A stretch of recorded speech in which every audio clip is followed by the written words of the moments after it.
Hello, hello, hello again, and welcome. Welcome. I'm Mena Cole O'Sullivan. I will be picking up where we left off yesterday. I was reading the chapter on paradigms and principles from the Seven Habits of Highly Effective Teens. I'm picking up on that from Paradigms of Life. And if this is the first video you're catching, this is the book. Older book, very valuable, still worth reading or listening to. So, paradigms of life. Besides having paradigms about ourselves and others, we also have paradigms about the world in general. You can usually tell what your paradigm is by asking yourself, what is the driving force of my life? What do I spend my time thinking about? Who or what is my obsession? Whatever is most important to you will become your paradigm, your glasses, or as I like to call it, your life center. Some of the more popular life centers for teens include friends, stuff, boyfriend, girlfriend, school, parents, sports, hobbies, heroes, enemies, self, and work. They each have their good points, but they are all incomplete in one way or another. And as I'm about to show you, they'll mess you up if you center your life on them. Luckily, there is one center that you can always count on. We'll save it for last. First, we're going to talk about friend-centered. There's nothing better than belonging to a group of friends and nothing worse than feeling like an outcast. Friends are important but should never become your center. Why? Well, occasionally they're fickle. Now and then they're fake. Sometimes they talk behind your back or develop new friendships and forget yours. They have mood swings. They move. In addition, if you lose your base identity on having friends, being accepted, and being popular, you may find yourself compromising your standards or changing them every weekend to accommodate your friends. Believe it or not, the day will come when friends will not be the biggest thing in your life. During high school, I had a fabulous group of friends. We did everything together. Swam in illegal canals, gorged at all-you-can-eat buffets, water skied in the dark, dated each other's girlfriends, you name it. I loved these guys. I felt that we'd be friends forever. After graduating from high school and moving away, however, I've been amazed at how seldom we see each other. We live far apart and new relationships, jobs, and family take up our time. As a team, I never could have fathomed this. Make as many friends as you can, but don't build your life on them. It's an unstable foundation. Stuff-centered. Sometimes we see the world through the lens of possessions or stuff. We live in a material world that teaches us that he who dies with the most toys wins. We have to have the fastest car, the nicest clothes, the latest stereo, the best hairstyle, and the many other things that are supposed to bring us happiness. Possessions also come in the form of titles and accomplishments, such as head cheerleader, lead in the play, valedictorian, student body officer, chief editor, or MVP. There's nothing wrong with accomplishing and enjoying our stuff, but we should never center our lives on things, which in the end have no lasting value. Our confidence needs to come from within, not from without. And without meaning things from the outside.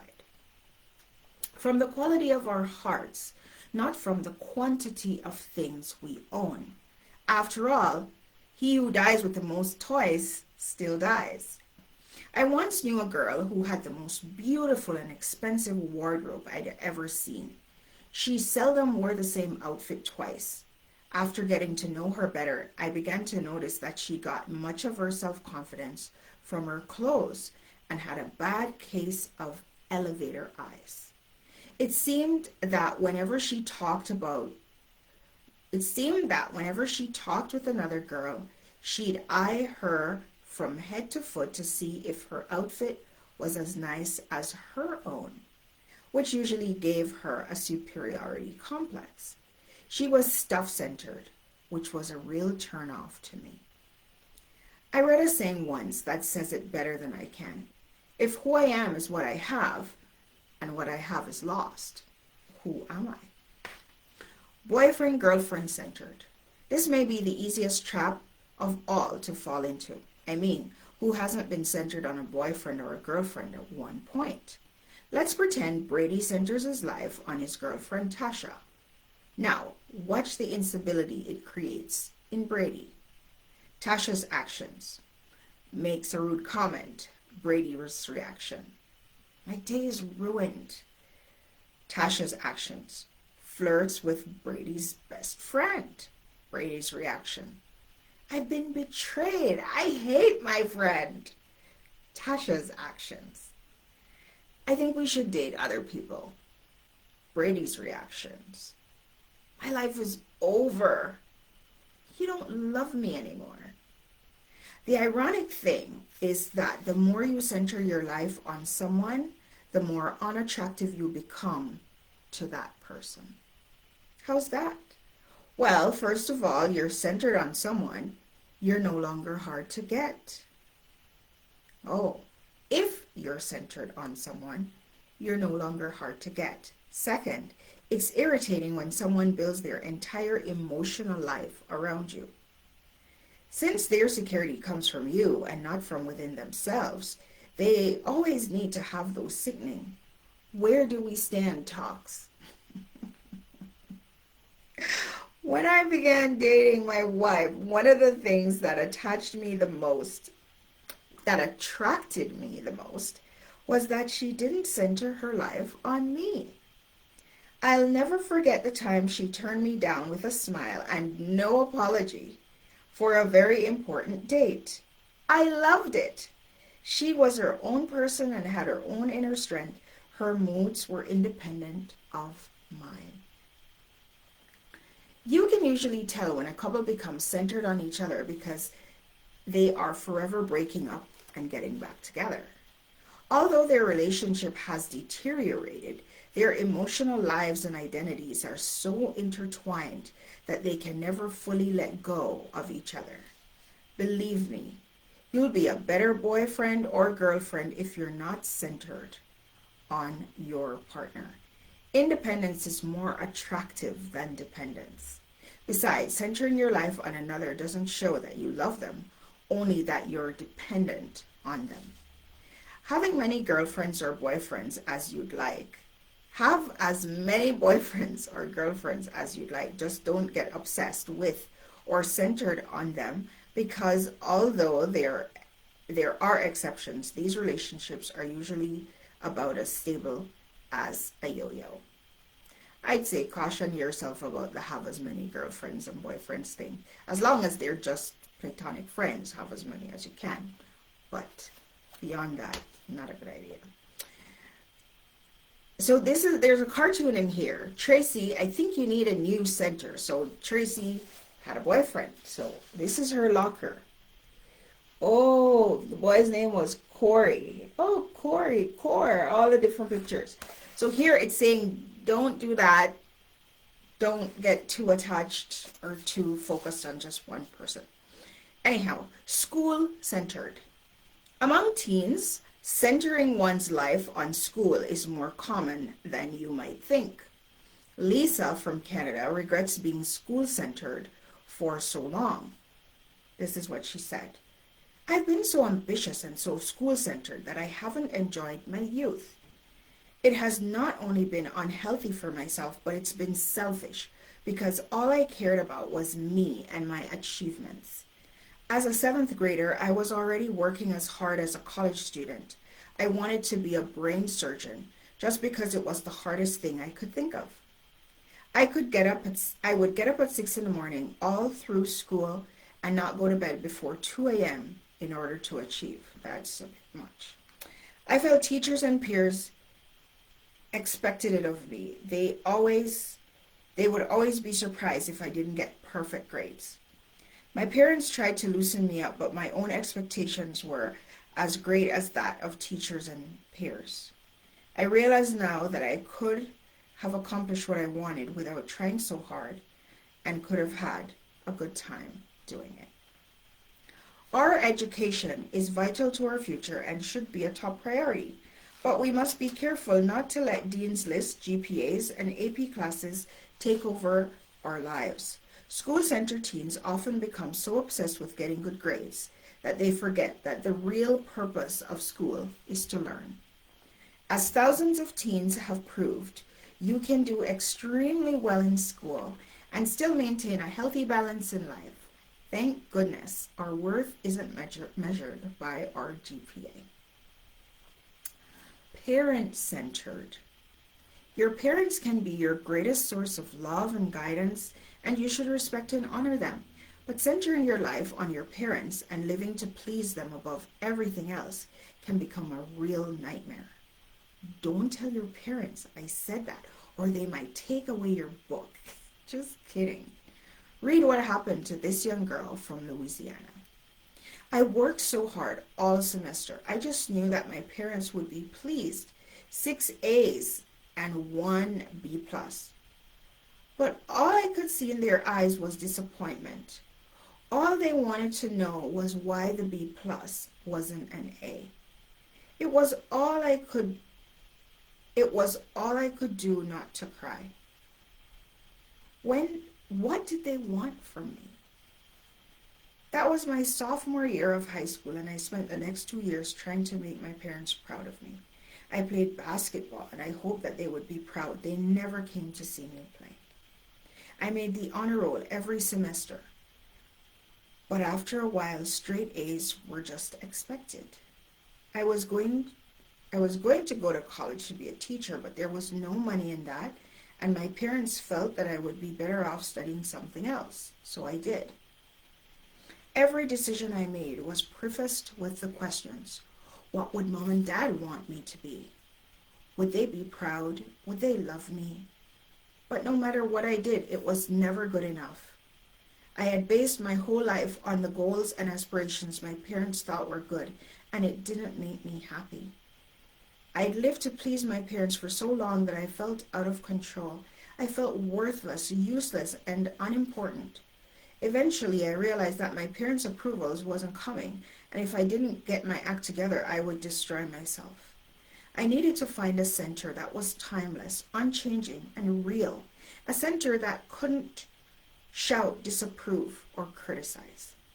So I started to live my own life by the principles that I thought would bring me happiness, like honesty with myself and my parents, faith in a happier life, hope for the future, and belief in my own goodness. In the beginning, I sort of had to pretend that I was strong, but over a period of time, I became strong. Finally, I struck out on my own and had a falling out with my folks, but it made them see me for who I was, and they loved me. They apologized for all the pressure they put on me and expressed their love. I was 18 years old before I ever remember my dad saying, "I love you." But they were the sweetest words I have ever heard, and well worth the wait. I still care about what my parents think, and I'm still influenced by their opinions. But ultimately, I have become responsible for my life and my actions, and I try to please myself before anybody else. Other possible centers. The list of possible centers could go on and on. Sports, hobby center is a big one. How many times have we seen a sports center jock build his identity around being a great athlete only to suffer a career-ending injury? It happens all the time, and the poor guy is left to rebuild his life from scratch. The same goes for hobbies and interests such as dance, debate, drama, music, or clubs. And what about being hero-centered? If you build your life around a movie or rock star, famous athlete, or powerful politician, what happens if they die or do something really stupid or end up in jail? Where are you then? Sometimes we can even become enemy-centered and build our lives around hating a group, a person, or an idea, like Captain Hook, whose entire existence revolved around hating Peter Pan. This is often the case with gangs and with bitter divorces. What a warped center that one is. Becoming work-centered is a sickness that usually afflicts older people but can also reach teens. Workaholism is usually driven by a compulsive need to have more stuff like money, cars, status, or recognition, which feeds us for a season but doesn't ever fully satisfy. Another common center is being self-centered, or thinking that the world revolves around you and your problems. This often results in being so worried about your own condition that you're oblivious to the walking wounded all around you. As you can see, all these and many more life centers do not provide the stability that you and I need in life. I'm not saying we shouldn't strive to become excellent in something like dance or debate, or strive to develop outstanding relationships with our friends and parents. We should. But there's a fine line between having a passion for something and basing your entire existence on it. And that's the line we shouldn't cross. Principle-centered, the real thing. In case you're starting to wonder, there is a center that actually works. What is it? Drum roll! Boom, please. It's being principle-centered. We are all familiar with the effects of gravity. Throw a ball up and it comes down. It's a natural law or principle. Just as there are principles that rule the physical world, there are principles that rule the human world. Principles aren't religious. They aren't American or Chinese. They aren't mine or yours. They aren't up for discussion. They apply equally to everyone, rich or poor, king or peasant, male or female. They can't be bought or sold. If you live by them, you'll excel. If you break them, you will fail. Hey, that sort of rhymes. It's that simple. Here are a few examples. Honesty is a principle. Service is a principle. Love is a principle. Hard work is a principle. Respect, gratitude, moderation, fairness, integrity, loyalty, and responsibility are principles. There are dozens and dozens more. They are not hard to identify. Just as a compass always points to true north, your heart will recognize true principles. For example, think about the principle of hard work. If you haven't paid the price, you may be able to get by for a while, but eventually it'll catch up to you. I remember one time being invited to play in a golf tournament with my college football coach. He was a great golfer. Everyone, including my coach, expected that I'd be a fine golfer as well. After all, I was a college athlete, and all college athletes should be great golfers, right? Wrong. You see, I stunk at golf. I had only played a few times in my life, and I didn't even know how to hold a club properly. I was nervous about everyone finding out how bad I was at golf, especially my coach. So I was hoping that I could fool him and everyone else into thinking I was good.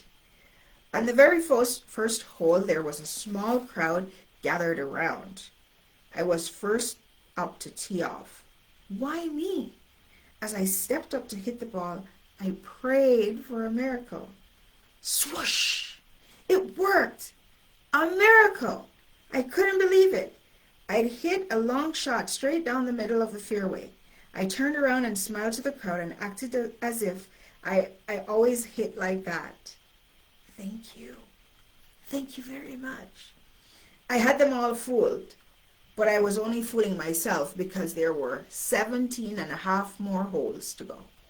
In fact, it took only about 5 more shots for everyone around me, including my coach, to realize that I was a complete golf nerd. It wasn't long until the coach was trying to show me how to swing the club. I'd been exposed. Ouch! You can't fake playing golf, tuning a guitar, or speaking Arabic if you haven't paid the price to get good. There's no shortcut. Hard work is a principle. As the NBA great Larry Bird put it, if you don't do your homework, you won't make your free throws. And this applies to everything, work, life, across the board. Principles never fail.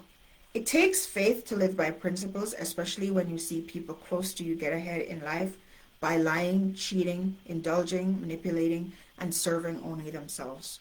What you don't see, however, is that breaking principles always catch up to them in the end. Take the principle of honesty. If you're a big liar, you may be able to get by for a while, even for a few years, but you'd be hard-pressed to find a liar who achieves success over the long haul. As Cecile DeMille observed about the classic movie, The Ten Commandments, it is impossible for us to break the law. We can only break ourselves against the law. Unlike all the other centers we've looked at, principles will never fail you. They will never talk behind your back. They don't get up and move. They don't suffer career-ending injuries. They don't suffer career-ending injuries. Got thrown off there. They don't play favorites based on skin color, gender, wealth, or body features. A principle-centered life is simply the most stable, immovable, unshaken foundation you can build on, and we all need one of those. To grasp why principles always work, just imagine living a life based on their opposites. A life of dishonesty, loafing, indulgence, ingratitude, selfishness, and hate. I can't imagine any good thing coming out of that. Can you? Let's do a take 2 on that. Unlike all the other centers we've looked at, principles will never fail you. They will never talk behind your back. They don't get up and move. They don't suffer career-ending injuries. They don't play favorites based on your skin color, gender, wealth, or body features. A principle-centered life is simply the most stable, immovable, unshakable foundation you can build on, and we all need one of those. To grasp why principles always work, just imagine living a life based on their opposite. A life of dishonesty, loafing, indulgence, ingratitude, selfishness, and hate. I can't imagine any good thing coming out of that. Can you? Ironically, putting principles first is the key to doing better in all other centers.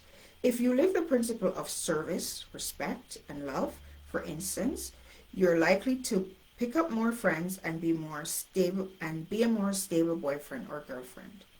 Putting principles first is also the key to becoming a person of character.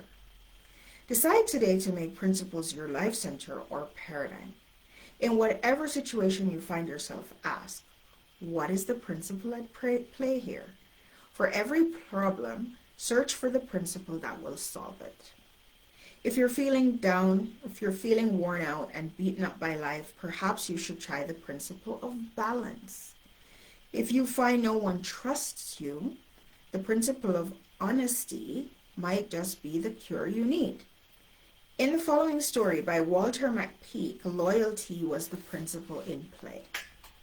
One of my 2 brothers, fighting in the same company in France, fell by a German bullet.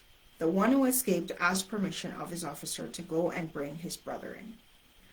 But after further pleading, the officer consented. No, he's probably dead, said the officer, and there's no use in you risking your life to bring in his body. But after further pleading, the officer consented. Just as the soldier reached the lines with his brother on his shoulders, the wounded man died. There you see, said the officer, you risk your life for nothing. No, replied Tom. I did what he expected of me, and I have my reward. When I crept up to him and took him in my arms, he said, Tom, I knew you would come. I just felt you would come. In the upcoming chapters, you'll discover that each of the 7 habits is based upon a basic principle or 2. And that's where they get their power from. The long and short of it is principles rule. Coming attractions. Up next, we'll talk about how to get rich in a way you probably never thought of. So, carry on. A word about baby steps. One of my family's favorite movies is What About Bob, starring Bill Murray and Richard Dreyfuss. It is a story of a dysfunctional, phobia-laden, immature, pea-brained leech named Bob who never ever goes away. He attaches himself to Dr. Marvin, a renowned psychiatrist who wants nothing more than to get rid of Bob, and finally gives him a book he wrote called Baby Steps. He tells Bob that the best way to solve his problems is to bite off too much at once. Is not to bite off too much at once, but just to take baby steps to reach his goals. Bob is delighted. He no longer has to worry about how to get all the way home from Dr. Marvin's office, a big task for Bob. Instead, Bob only has to baby step his way out of the office and then baby step his way into the elevator and so on. So I'll give you some baby steps at the end of each chapter, starting with this one. Small, easy steps that you can do immediately to help you apply what you just read or listen to. Though small, these steps can become powerful tools in helping you achieve your larger goals. So come along with Bob. He really becomes very likable after you accept the fact that you can't shake him and take some baby steps. Baby steps. Number 1, the next time you look yourself in the mirror, say something positive about yourself. I love you. Start there. I have a teacher who teaches the mirror technique. She says, looking in each eye and count 7 times. I love you. I love you.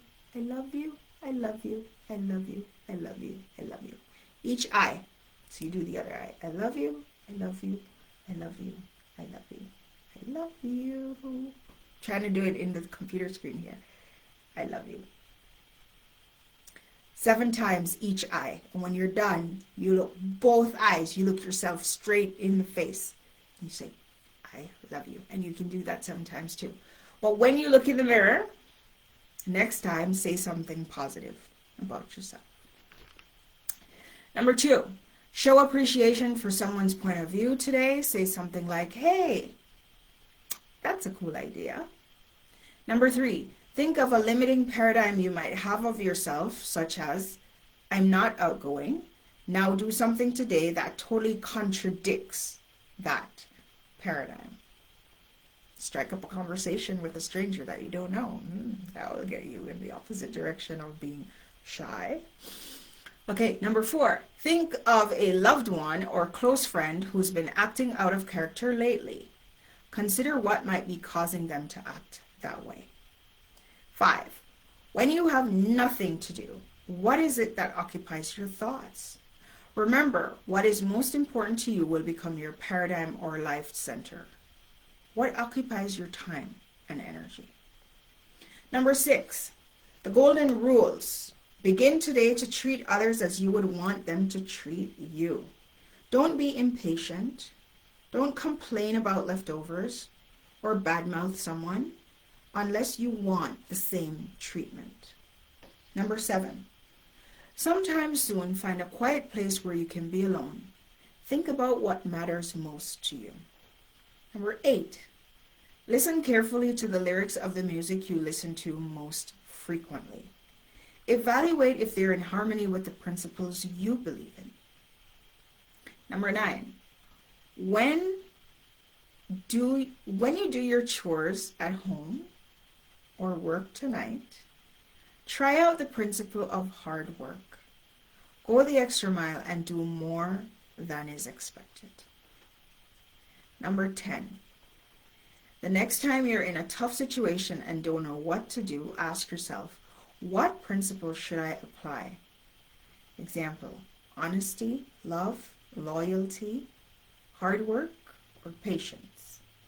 Now follow the principle and don't look back. Not too shabby, actually. So that's the end of that second chapter. After this, we are going into part 2 of the book. I think it's divided up into 3 parts. And part 2 is the private victory.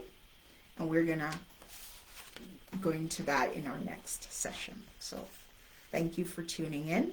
I did change the handle on my YouTube. It's now Menacole Transforms. So my first name, Menacole, transforms, the word transforms, like transformer. And if you just go in there and type that handle, it will bring you to the channel. So these videos are going over there if you want to kind of keep everything in a row, or even, you know, listen to them different ways, or just have a playlist, then you could do it that way.